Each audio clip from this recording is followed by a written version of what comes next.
Hey guys, it's Landin Smith with RE/MAX Professionals. So you've got your home all ready to go on the market, and now you're just trying to prep it to make it look as good as possible. Here's some staging tips that I'll give you.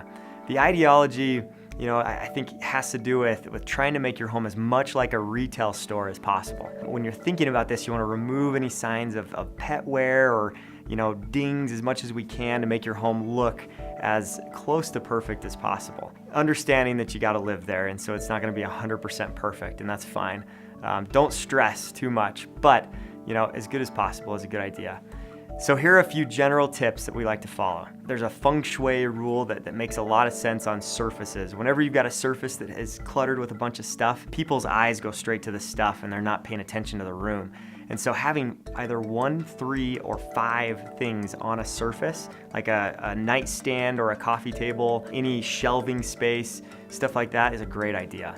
Next, closets. So people don't want closets that are bulging out of the seams that they can't imagine fitting all their stuff into. And so the key to closets is making sure that they're 75% full.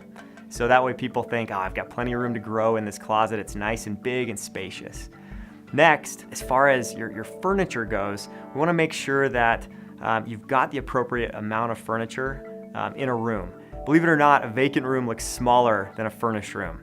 However, if you've got too much furniture in that room, it can also crowd the room a little bit. And so we want to make sure to clear walkways and have the appropriate amount of furniture, and then have the furniture that makes sense. For example, if we've got a study or a den, we want to make sure that you've got a desk there or something that makes sense of the space so that people know how they're going to use that room. Next, windows. A lot of people have old sheers and older drapery styles. We just want to clean up those windows. Nice and bright colors are wonderful for draperies, and remove the sheers. Light is our best friend, so we want to remove those.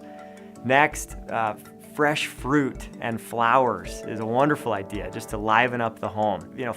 Fruit you can put in a fruit bowl and put right at the entryway so that's a nice first impression, or a nice flower pot with fresh flowers is a great way to go. You can also do that on a kitchen table, on a coffee table. Those are all great ways to make the home look more lively. Next, pillows. You want to add more pillows to your couches if you can. Nice, good colors that coincide with each other. That's one way to really dress up your family room and living room space. And beds as well. And then we want to talk about your art. All the art that you have in your home, I want to make sure that you depersonalize as much as possible with all your family photos. It's okay to have one maybe in the house, but as much as we can, we'd love to take those out so that a buyer can walk into the home and they can think, this could be a home for me.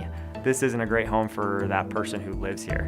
Even though you're probably ridiculously good looking, we want to make sure that they can imagine themselves in that home, and it's so important for the emotional connection between a buyer and the home that they're going to buy. Lastly, towels.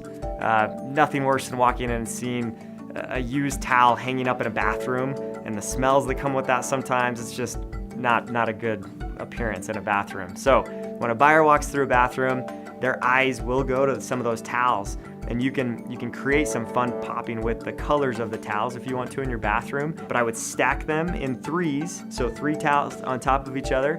And then when you go to fold towels, you want to make sure that you fold them in 3rds so that none of those rough edges are showing, and then in half, and then hang it. And that way, it's a nice clean look.